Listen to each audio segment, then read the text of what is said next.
तम्बाकू, हुक्का, बीड़ी, ये इस बॉडी के लिए हानिकारक है। और तकरीबन समाज, किसी भी समाज में देख लो, सब पीने लगे। हुक्का, बीड़ी, तम्बाकू, शराब, मांस खाना, बुक्की पीना। ये क्यों पिलाता? ये पिलाता मन रूप में। ये काल सबके अंदर एक एलिमेंट रूप में रहता है, इसने छोड़ रखा एलिमेंट। जैसे परमात्मा का एलिमेंट तो आत्मा है और काल का एलिमेंट ये मन है, तो इसने सारी को बद्ध करवाणी जीवते। किस लिए? कि जितने ये बकवाद खावेगा पीवेगा उतना ही इसकी बॉडी में उसका अंश लिप्त होगा सूक्ष्म शरीर में। तो उसके बाद फिर वो जो का तो ऊपर जाकर जब उसको भूना जाता है, जिसने घना हुक्का पी रखा है, घनी शराब पी रखी है, वो देर तक वहां भूना जाता है कि उसमें अच्छा माल होता है इस काल का। तो वहां सबको इसलिए डाला जाता है कि जो सारे जीवन में इसने जो खाया पिया, कुछ तो बॉडी शरीर स्थूल शरीर इससे ठीक रहा, शेष उसके अंदर जम जाता है और वो इतने गर्मी के बिना छूटता नहीं। वहां इनको तड़फाया जाता है, हाहाकार मच जाती है, अचेत हो जाते हैं कुछ देर के बाद, और फिर उसका समय निर्धारित है, उसके बाद उनको वहां से उठा दिया जाता है और वो जो गंध है उसका सारा नीचे चला जाता है अलग से उसके पात्र में। और ये प्राणी अपने आकर के फिर धर्मराज के दरबार में आते हैं, फिर अपने कर्मानुसार कोई पशु बनो, पक्षी बनो, मनुष्य बनो या राजा बनो, जाओ, उसका काम पूरा हुआ। तो परमात्मा कहते हैं जहां ये तपस्या पर भूनने जा रहे थे प्राणी धर्मदास, में वहां आके खड़ा हो गया। इनका बुरा हाल हो रहा था, रो रहे थे। कहीं पर तो एक परिवार के दो सदस्य वही भूनने जा रहे थे, वहां उनके गुरु भी साथ पटक वहीं पर भूनने जा रहे थे, ऋषि महर्षि भी वहां पर भूनने जा रहे थे। और जब मैं वहां जाकर खड़ा हुआ, एकदम उस तपस्या की जो तपत थी, जलन थी, वो एकदम शांत होगी। टुकड़ी तो गर्म जो की तू है, लपटें निकल रही हैं आग की, लेकिन उन प्राणियों को मेरी शक्ति से उस आग का कोई असर नहीं हो रहा था। तो जब उनका वो पीड़ा खत्म हुई तो एकदम बैठी शांत होकर मुझे देखा, तो परमात्मा के उस शीतल चंद्रमा जैसे शीतल चेहरे को देखकर वो सभी ये समझ गए कि शायद ये भगवान है। तो उन्होंने कहा कि हे परमात्मा, हम यहाँ पर कौन से कर्म का दंड भोग रहे हैं? तो परमेश्वर ने कहा कबीर जी ने कि बेटा, ये तुम्हारा इस लोक का दंड नहीं, ये तुमने सतलोक में गलती करी थी। अपने मूल स्थान को छोड़कर, उस सर्व सुख दायी स्थान को छोड़कर भरी थाली का ठोकर मार कर तुम यहाँ आए हो इस काल के साथ। परमात्मा ने उनको कुछ ही समय में सारी सृष्टि रचना बताई सुनाई। तो सभी को वहां तो तुरंत समझ में आ गई, क्योंकि यहाँ तो अपलातून पाक रहे हैं हम। एक छोटा सा कोई जॉब हो जा, अधिकारी बन जावे, छोटी सी कोई 10-20 एकड़ जमीन हो जाए, हम सुनते ही नहीं किसी की, अकनौ किसी ने देखा। वहां तो सारा स्पष्ट दिख रहा था कि जिस धन को अपना मान रहे थे, जिस घर को अपना मान रहे थे, जिस परिवार को अपना मान रहे थे, वो हमारे साथ नहीं आया।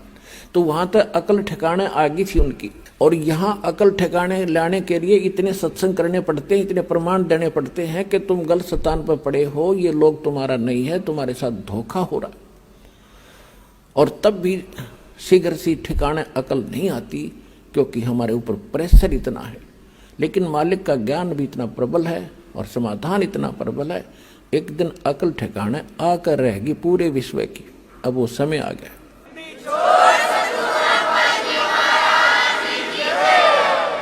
तो सभी ने करबद्ध होकर कहा, परमात्मा हमें छुड़वा लो इस गंदे लोक से। तो परमेश्वर ने कहा कि भी ऐसे नहीं होगा। जिस समय आपको पृथ्वी लोक पर मानव शरीर प्राप्त हो, स्त्री या पुरुष का, और वहां मेरा कोई भूला भटका कोई संत तुझे मिल जा, इस मेरे इस ज्ञान को बताने वाला जो मैं तुम्हें बता रहा हूं, ये याद रखना। उसकी शरण में चले जाना, वो जो विधि बताओगा भक्ति की वो भक्ति करना बेटा, फिर तुम्हें वहां भी सुखी करूंगा और फिर तुम इस तपस्या पर नहीं आओगे, बाईपास ले जाऊंगा, तुम वो भक्ति करना। तो वहां तो सभी हां भर रहे थे कि कान पकड़ते हैं भगवान, आज के बाद इस काल का नाम नहीं जाप करेंगे, हम इसने याद भी नहीं करेंगे, हम आपकी भक्ति करेंगे। हमने तो भगवान जान के और इस काल की पूजा की दाता। आज अकल खुली हमारी, और अब के मनुष्य जीवन मिलेगा तो हम वही भक्ति करेंगे जिससे आपकी प्राप्ति हो। तो परमात्मा ने कहा भाई ठीक है, याद रखना इस बात को बच्चों, भूलना नहीं।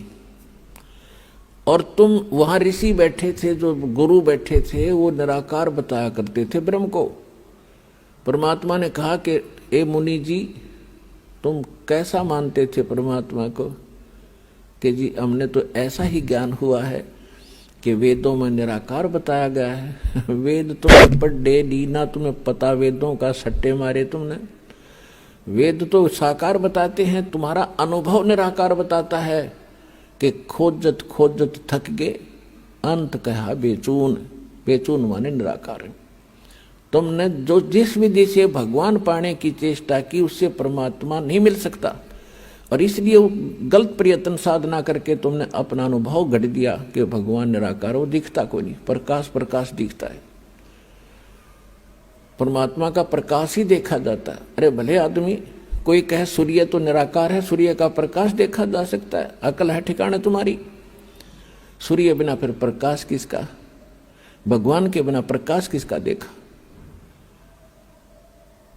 तो कहने लगे जी हम तो बस इतनी पढ़ाई पढ़काए हैं, हमने तो निराकार मान रखा था। देखो वो आ रहा है सामने तुम्हारा निराकार भगवान, वो देखो।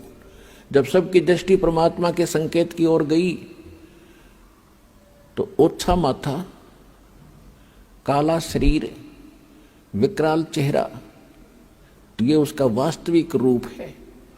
और उस रूप को यदि आप यहां देख ले तो कलेजा फट जा।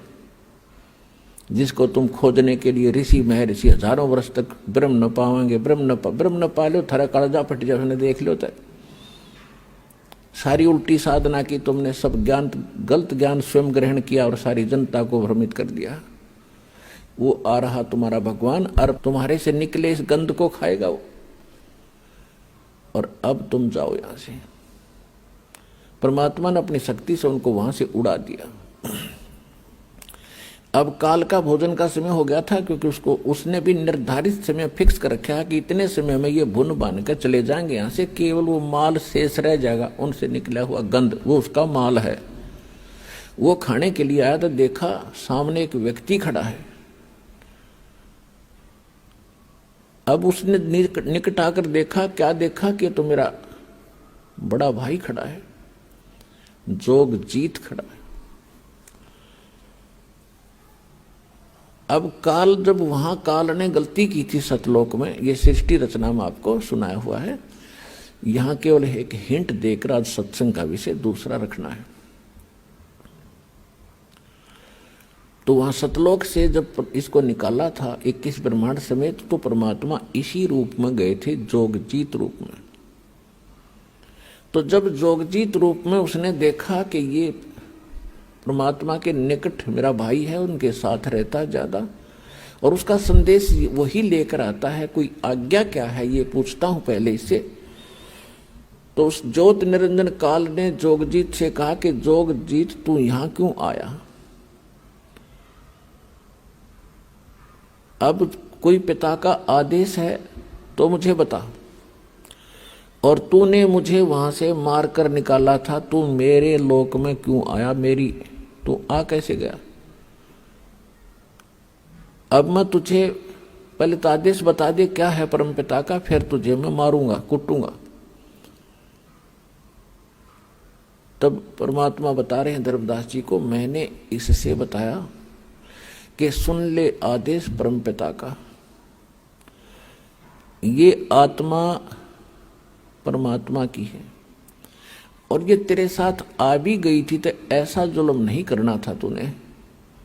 अन्यायी, कोई गधा बना दिया, कोई गधी बना दी, कोई सूर बना दिया, कोई सूरी बना दी, कोई कुत्ते गधे की योनि भोग रहा है, कोई कष्ट से पीड़ित है, किसी को कैंसर है, किसी को टीबी है, किसी का हाहाकार मच रहा है, किसी की टांग कट गई, किसी का हाथ कट गया। ये जुल्म कर रखा तूने। तेरे रहम नाम की चीज नहीं है। परमात्मा दुखी हुए इस बात से। तो वो कहता है कि मैं तो सत का राज करता हूं, जो जैसा कर्म करता उसका वैसा ही फल देता हूं। भगवान का आदेश है मेरे को कि सत का राज करना, किसी अन्याय ना करना।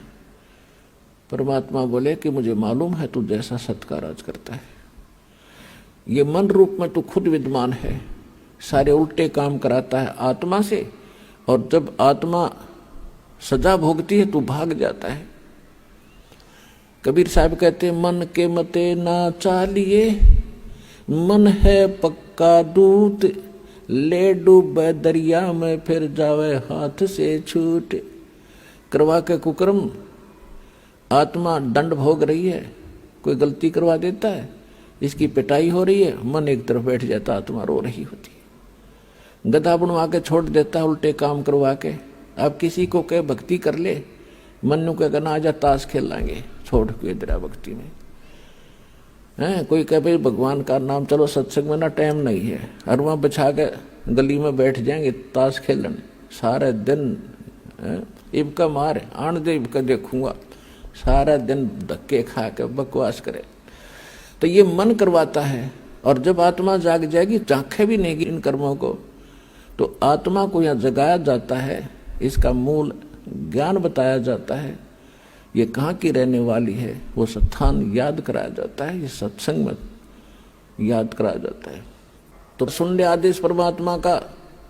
जोगजीत रूप में भगवान कह रहे हैं कि मैं नीचे जाऊंगा, सभी तेरे ब्रह्मांड सब लोक में जाऊंगा, नीचे के स्वर्ग लोकों में, ब्रह्मा विष्णु महेश की नगरी में, और पृथ्वी लोक पाताल लोक पर जाऊंगा। सब जीवों को बताऊंगा कि ये भगवान नहीं है जिसको तुम परमात्मा मान बैठे हो, ये वो परमात्मा नहीं है।